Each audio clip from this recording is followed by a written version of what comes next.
the one volume breakout that you need to focus on. This is one indicator that's not going to get you trapped. Every single breakout last month would have been successful if you would have followed this one indicator. Pay attention. This is going to save you a lot of money on those fake breakouts. That's right. If you don't want to get involved in breakouts that hit the ceiling and come right back down and burn you, there's only one signal you need to confirm that real move, and you're not going to take any more of these blindly because you're going to be looking at the relative volume.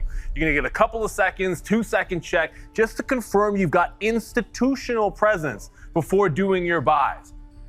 A great portion of breakouts are going to happen without that significant volume that'll give you the follow through. A lot of that's going to be the institutional footprint, everybody. That's going to be instantly through relative volume spikes. Raw volume versus relative volume. What are we talking about here?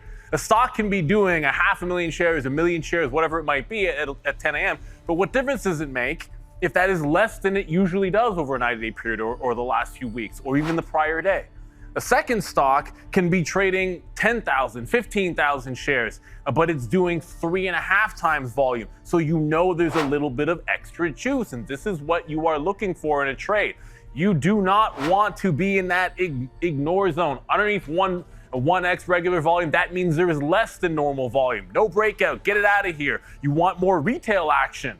That's where you get some more eyeballs on it. It's doing 1 to 1.5. So you know you've got a little bit more going on, but the real confirmation comes when you get heavier action over 2 times the relative volume is going to give you that institutional accumulation that sets up some examples of what is good and what is bad. Now, the first thing you're going to want to notice on a successful breakout, Coinbase with the big, massive break, is easy peasy. You don't even have to do too many calculations.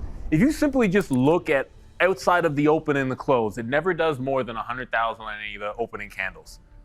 You're already getting, on the first two, you're getting 3.5 times. You're above 300,000 in volume, and then that continuation falls through.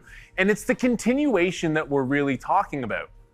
Because a technical breakout that happens off of the open is blowing through levels. It's that dip buy and the continuation upside. Can you buy that first dip? What is going to happen to the money that is chasing the move early?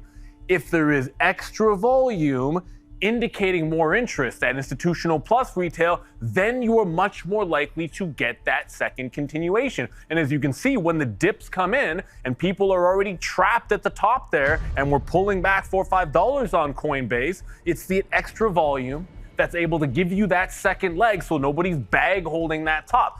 That's what you want to look for. On the flip side, what happens when you don't have that kind of volume? Stock get dumped before on GEV. It was a false breakout the day before on light volume. You're seeing it gapped up and trying to go at the open. And again, barely even 1 to 1 RVOL. In fact, slightly lower. There's no spike at all in extra volume.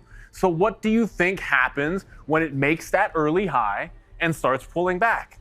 There's no extra liquidity. The retail interest, the institutional interest that's there for that dip buy to give you that second leg. What happens? It jumps up, it hits the ceiling, and there's no floor underneath. It's all about that extra volume.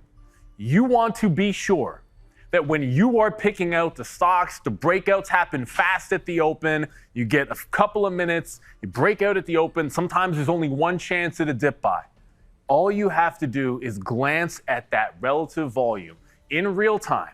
If it's too low, you know that's the one you're not buying the dip on. You look for continuation when you've got that extra RVOL. 3, 3.5 ideal, but it can be 2, 2.5. You just want to make sure there's extra eyes on it that morning, so when the dip buying comes in, you're not caught holding the bag. Guys, if you have made RVOL trades, drop them in the note below. Make sure you make some notes. Let us know what stocks you look at. Let us know your most recent RVOL trade. Put the post below and let me and Neil help you out with your RVOL and your volume traps. Don't get faked out on those breakouts. Make sure you pay attention. Rewind if you have to. Put comments below. Let us know what your stock is and if you've used similar methods to those of Neil. Thank you very much.